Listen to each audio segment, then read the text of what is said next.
Excuse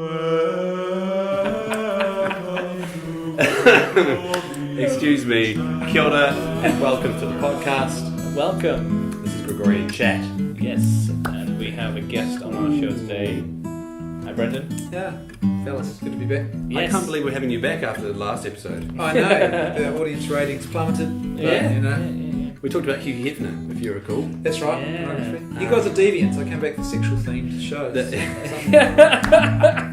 That's true, we always get you on for the sex stuff, but that's, you know. Do you see me as more than an object, boys? An object for subscribers. Yes, that's what it is, really. No. Hit the like Yeah, button. because since we've had you on, your channel's got a lot more subscribers. My goodness. Yeah, I'm just Give what yourself a am I plug. now? Give yourself a plug. I'm just under the 15,000 subscribers. Oh my goodness. And that's Left Foot Media.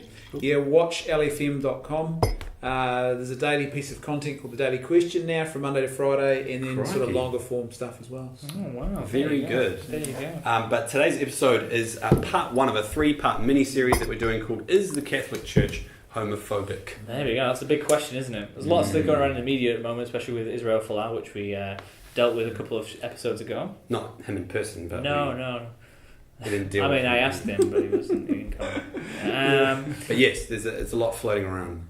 Yeah, so and like I think it's something that it's always the thing that's like, oh, you're Catholic, oh, so you hate gays, right? And so, or you're homophobic, and so we'll probably try and deal with that word homophobic and some of the arguments around it, and how we could deal with it as Catholics. Exactly. And for Brendan, his episode, which is today, was one of 3, as I said. So the second episode will get Father Chris Denham to talk about the church's perspective from a pastoral point of view on homosexuality, and then the third episode will be a friend of mine who is Catholic and is homosexual. I don't want to say practicing homosexual because I don't know how much practice it takes, but Right. but so today with Brendan we're going to be talking about more the lay church's perspective on homosexuality.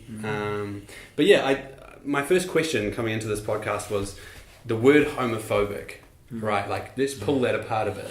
Yeah. Because I feel like it's overused if you're looking at the true meaning of what a phobia is. I don't know if you'd agree with me there. Well, I think it's commonly misused. I think if you go back, there's some fascinating literature and scholarship now about some of the initial sort of gay rights activism, and there was almost certainly a deliberate attempt to try and, paint the cause in a more sort of emotive way, and that term was a very powerful tool to do that, to accuse anyone who disagreed, say, on the moral question of being a phobic, which is effectively it is a form of bigotry that you're being accused of, and it's a very powerful accusation to level at someone. No one wants to be accused of being afraid of another person, or you're racist, you're a bigot, you're a homophobe. Yeah. It's taken on that level of You're a xenophobe, you don't want refugees, you're a xenophobe. Yeah. You're insular, you're small, And, you're unintelligent, narrow-minded, Yeah, I guess it's taking that thing as like you have no reason to be scared because it's like an irrational fear. Which like if it was a true factor, it would be irrational. It's like, why would you be scared of somebody else? Like, unless it's like big and scary, they're gonna get you. Yeah, so on one hand I'm really against the use of that word homophobic as a way of just, especially individuals, you're in a conversation, someone disagrees with you on a gay rights opinion. But in another sense, I kind of like, if I truly examine myself and what I see in the Catholic Church, there's not so much a fear of homosexual individuals or people who have same-sex attraction. In theory, there's no doctrine to say that people who are homosexual cannot be in the Catholic Church, but there is kind of like I don't know about you, but I sense in the Church there's not really a lot of comfort around the idea of having, like practicing homosexual, so people in a homosexual relationship regularly circulating through the Church. I don't know, would you agree with that or disagree with that? I'd probably disagree. I think there's what we've actually got is probably we're too insular at the moment in the West, in particular as a church. We're not outward focused enough. We don't do evangelism well at the moment, and so when people come into our midst with difficult situations, and that be it a struggle with same-sex attraction, be it homelessness, be it a drug addiction, be it an unplanned pregnancy, we sort of often don't know what to do, and in our parishes as a result too, we have a very we sit in our usual seat. This is my Yeah. seat, and we sort of get in there, we do our handshake, and the response to the right time, and then we're gone. And Right. someone different's here, someone's new. I think that's a much broader issue than just say what is the person's personal history or whatever sins they might be struggling with. And I think this just happens to be one of the manifestations of it. And I suppose there you can see where the perception of maybe it being a phobia is. It's like, oh my gosh, it's different. I don't know how to deal with this. I'm just not going to deal with it. Yeah, exactly. So yeah, I think you're hitting on some really good points there with the whole. We need to be more outward focused, and I think that's exactly what we were called to, like as being part of the church. That's what Jesus wanted us to do. Like he was like, go out to those in need, and Pope Francis is always talking about that. Yeah. Cheers. And but yeah, I think there's a challenge for us Catholics to actually take the gospel seriously. Yeah. But yeah, I think yeah. I think I agree with what you're saying is because I don't think. I hope you don't misinterpret me. I don't think there's a particular kind of aversion in the Catholic Church just against homosexuality. No. I think you hit the nail on the head there, and by saying that things that aren't kind of in the norm. That's cool. 2 planes flying over. Oh yeah. Sorry. Yeah. 2 cool planes flying over. Military planes too. Yeah. I think you're right. There's kind of we get into these comforts, our circles of comfort, and things that don't align with those really, really shake us. So I guess you summed it up well in terms of what I'm thinking. Is it's not necessarily there's no like hate against gay people, but I'm really interested in hearing about your perspective as someone who's been married and in the Catholic Church for so long. You understand the importance of family as the building block of the church. I mean, what would you say about the existence of, or like trying to integrate homosexuals into that that plan? Thanks, Don. The Big Ben's ringing. So in the sense of how do we welcome and accept people for who they are? You mean, or yes, but within the framework that we have, which is like if you're willing to accept that the church kind of is built upon family life. Well, and there's a reason for that too, and this is where you can't throw out the framework, and this is where I think some people get themselves into trouble. Is what they think is, there's this really popular cultural trend that's going on. Maybe we should change some of our core fundamental ideas as well to suit the trend. That's the exact opposite of what Christ is all about. Our call is to be countercultural, not to take the gospel and then smash it to bits and reshape it into something that looks like what the culture's doing. So, in actual fact, when you think about this particular question, the reason why the family is the fundamental building block is not just because a bunch of cardinals said, we like heterosexuality, we like mums and dads, and that's it. It's not an arbitrary thing.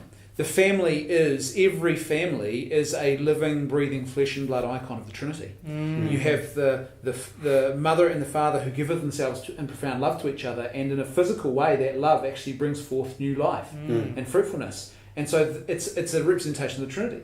So when you try and present alternative versions, this was the problem. This has always been the problem with gay marriage for Catholicism, and it will always be a problem, and why it will never be theologically acceptable, because it asks us to accept a different version of really who God is and who we are as human persons. And made in the image and likeness of God as male and female, and that complementarity, and then the new life, the fruitfulness that flows out of that of children.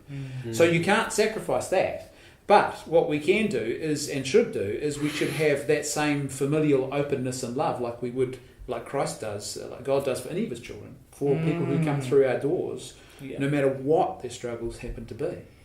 Yeah, and I think, because also then there's the what the concept of homosexuality is, because I suppose what we're talking about here is we're talking about the person who identifies or has struggles with same-sex attraction, and the problem is then this identity politics where it's like, I am a gay and therefore this is the way I live my life. So it's talking about more the gay culture, which is kind of contrary to that family structure. Well, it's even if you take it a step back, I think is one of the things that always amazes me is the way in which this particular issue of homosexuality has been so overinflated in a lot of ways on both sides of the issue. Like whether you think it's the oh my gosh, it's the most heinous sin that's ever been, or whether you think it's so important we've got to adjust our entire society around it. It's like Well, no, this issue has been with us.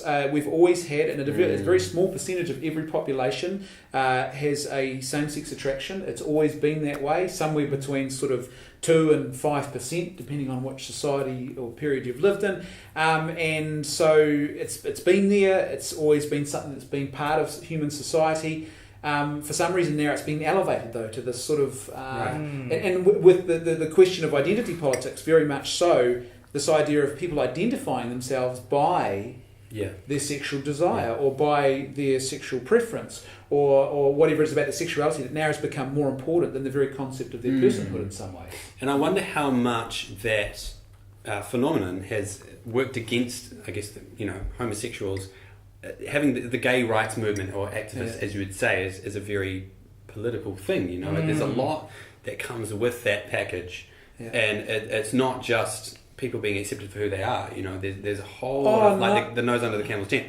Yeah. And so I guess I wonder, like, for all those people who, I guess, are Christian or Catholic, and who have struggled with same-sex attraction, or who wouldn't necessarily even identify with saying I struggle with it. It's just who I am. Like, how much has the gay rights movement worked against genuine God-seeking Christians? Well, it's interesting. I was thinking about this the other day, and like, you think about it, there is definitely a problematic, what you might call, a gay subculture. Part of the problem is this, again, identity politics and the Marxist sort of collectivism. You're a gay, you must be part of the gay community. And I saw a comedian recently, and he was making a joke about something, and then he stopped and he said, by the way, where is the headquarters of the gay community? And do they have committee meetings? How do they decide what's acceptable for gay people and what's not? Yeah. So a lot of them don't understand when you have, for example, a reasonable number of people who spoke out, say, on the gay marriage issue, who identify as gay themselves, saying no on that issue, and that doesn't fit what the gay community identity is supposed to be. Yeah. And so it hasn't helped here. One of the problems is has been that sort of that homosexual subculture that is quite openly acknowledged, and not just acknowledged, but the party scene, the sex clubs, K-Road, the horrific rates of HIV transmission. And what's happened is, not only is it just sort of been almost ignored by society in a very, I would say, uncaring kind of way, but it's also often celebrated in wider society. And it's like, hold on, if you knew someone who wasn't gay, who was living a lifestyle with multiple sex acts with different partners on a single night in a public place, would you say that person is living a healthy life, or would you say this person needs love and care, regardless of what their sexual orientation is? And I think a lot of that, it's become so clouded in the politics of it. I know a guy here in New Zealand, great guy, Catholic, married. He struggled with same-sex attraction, but also happily married. That doesn't fit the narrative. No, it's true. But according to the narrative, he's got to conform a certain way. Well, why? Why does he have to? He's still an individual. And I think I really identified that when there were a lot of people, because I work in Ponsonby, and there were a lot of people being like, or even actually when I was going through the supermarket in Ponsonby through Countdown, it was like everything, they turned it into a gay month or something. And so it was like everything was rainbow, and all the staff members of that Countdown were wearing shirts that said we're proud, and it just felt so forced. And it was the thing I really don't like is that people say, well, it's a societal change. People need to understand that they need to bring their children along to pride parades to show them that we're accepting. But, like, if you've ever been to one of those pride parades, I've never been, but I've seen the photos, and it's like people walking around with dildos strapped to them and stuff. Yeah, what are you accepting? What is that an authentic representation of a person who identifies with a certain sexual attraction or, an orientation? Is that truly an authentic representation of the human person, or is that a subculture? Yeah. And this is where, you're talking about the whole corporatization of homosexuality. And like, one of the things I thought was so fascinating was a couple of years ago, 2 years ago, there was an incident here in Auckland with an ATM where someone, they turned them into gay TMs with a big rainbow over them. Yeah. And then someone threw a big bucket load of pink paint over several of them. The first thing that happened was the media, who had no idea what had happened or what the motive was or who had done it, they were labelling it, is this a hate crime? So that's the first thing, the narrative. Is it a hate crime? There's got to be a hate crime around the corner somewhere. And then what they found out within about 4 or 5 hours, it was actually a group of homosexual activists who were lobbying against, and as soon as I heard this, I thought, good on them, lobbying against what they called the pink dollar. So basically they were saying, this bank doesn't care about you. And they're not committed to gay Right. rights. They want your money. Right. This corporate, they're doing this because they think it's an economically prudent decision. It's not an altruistic decision in most cases. You know. But it's just, I think you're right. It's a subculture because even among, heterosexuality, there's no way I would ever let, encourage my children to come along to an erotica festival at ASB Showgrounds. It's just not going to happen. And I would never ever condone that, or I would never appreciate people saying you need to, you just need to accept. Well, and what I don't understand too is it's the almost the celebration of it and the normalisation by wider society. It's like, oh yeah, that's just what gay people do, and it's like, but why don't we think critically about whether or not this is a genuinely... Yes. Like, I can understand if you're living in a time period where there wasn't as much of perhaps a healthy social conversation about people and the struggles or the issues they experienced in their sexual orientation. And so you gravitated to an underground movement because it felt it was forced underground, right? And so you can understand that. But now we don't have that. Why do we still have a movement which...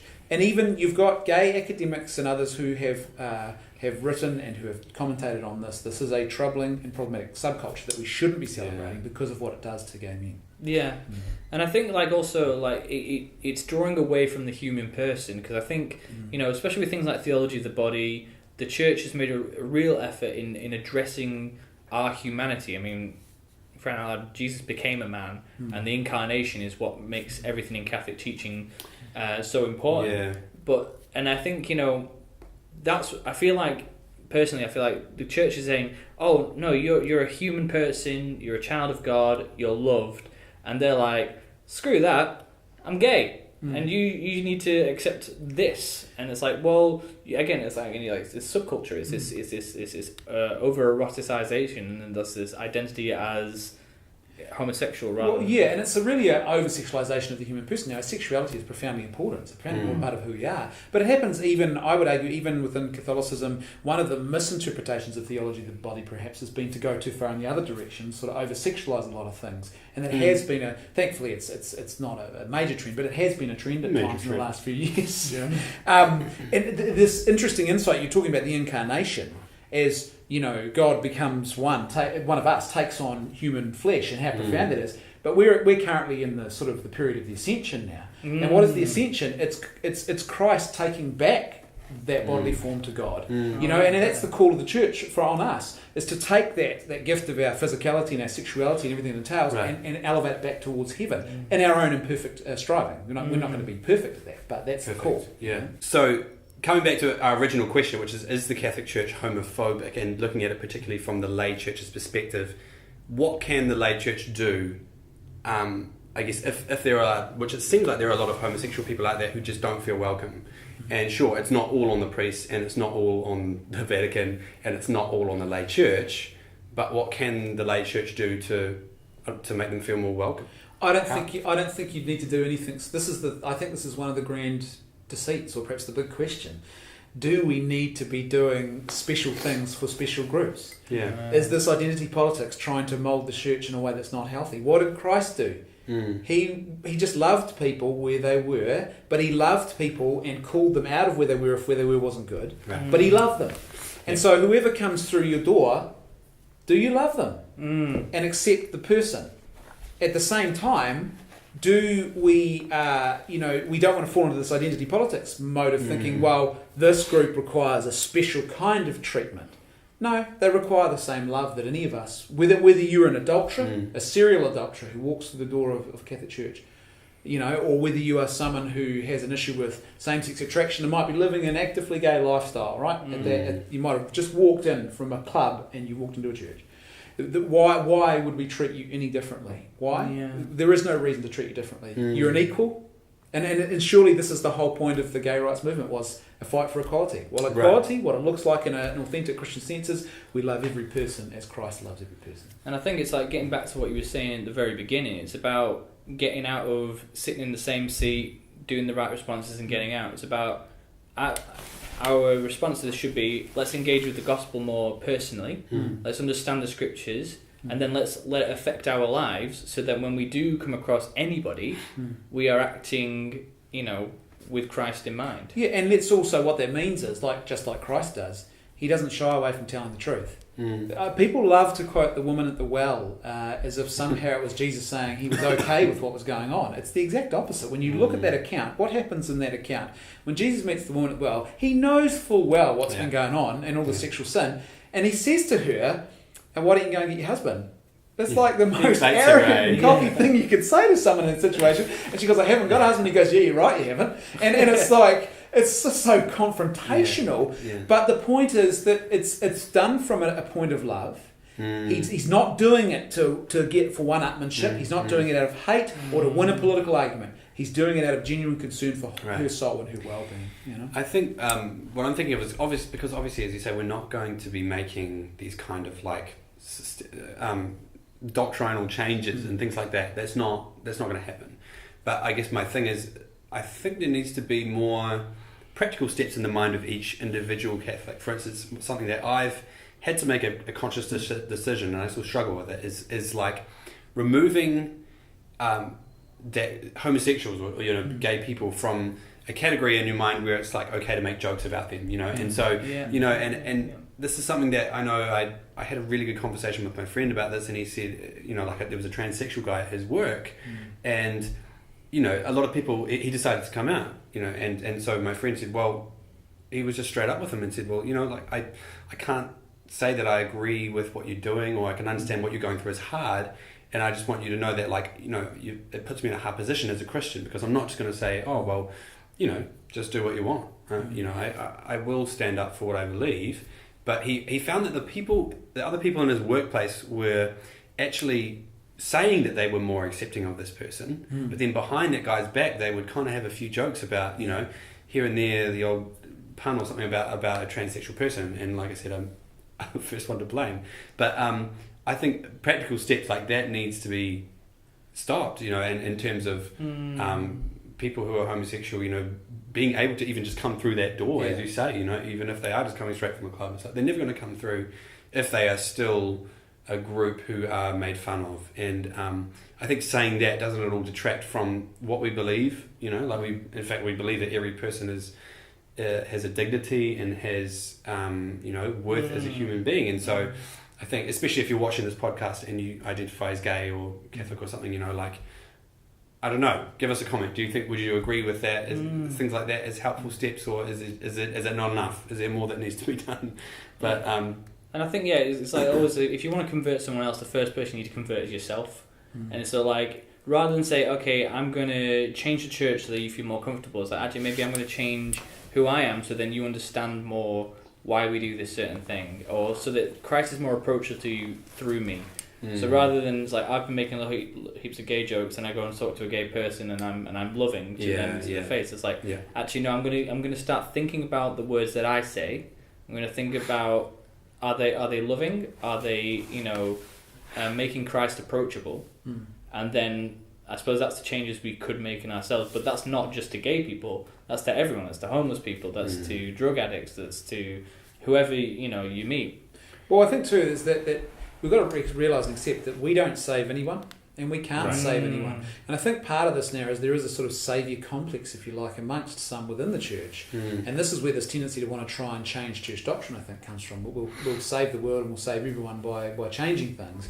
And in actual fact, our call really is to love people like Christ, to go and proclaim the gospel, and that means go, not sit and wait, but to actually go. And also, ultimately, to walk with them as disciples. And discipleship is a hard and long, lifelong journey. And what that means is there's quite conceivably going to be people who come through the doors of our church who will struggle with this, and I mean in big, major ways, not just, I have a desire, but I keep falling back into an old lifestyle for the rest of their lives. Are we going to keep loving them like Christ? Of course we are, or we should. That's the point. Instead of trying to say, well, we'll save them, we'll make this church a nice, welcoming, saving kind of place. No, we've got to show them Christ and then get out of the way. That's really what it's ultimately all about, I think. Awesome. And I would also say, just to add to that, I think parishes would do well to actually make sure they have good, well-resourced and well-catechised members of the parish who understand the issue, and also because there are Catholic ministries like Courage, who do a great job in the area of not just for people who experience same-sex attraction, but also for families of people in that situation. And they've got great resources. It's well worth finding out about. I mean, I would suggest in the ideal world, every parish should have at least one. I think ideally perhaps an older couple with a bit of life and family experience who actually have enough, knowledge and experience on the floor, if you like, to be able to actually provide a counselling ear to people who came through the church in those kind of situations. Agreed. That'd be awesome. Yeah. I think that's probably about all we have time for today. But thanks for tuning in to this first episode, 1 of 3. Yes. Brendan, thank you so much for coming on. And hopefully I've contributed something to help. Awesome comments. And really looking forward to pulling it all together and seeing how it's all going to end. If you, when you have thoughts on this, please post them below, give a comment, subscribe to our channel, Gregorian Chat, get involved in the conversation. Subscribe to Left Foot Media as well. Watch LFM.com. But mainly watch Gregorian Chat. yeah. They need some subscribers. Get involved with the discussion, share it with your friends, see what they think, and get back to us, like, share and subscribe to us. There will be more.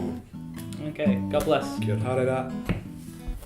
Hey guys, thanks for watching the podcast. I've got good news. It just got a whole lot easier to search for us online. All you got to do is search Gregorian Chat into YouTube, Facebook, Instagram, iTunes, and Player FM for those who are on Android. Don't forget to share, like, and subscribe. See you later. God bless.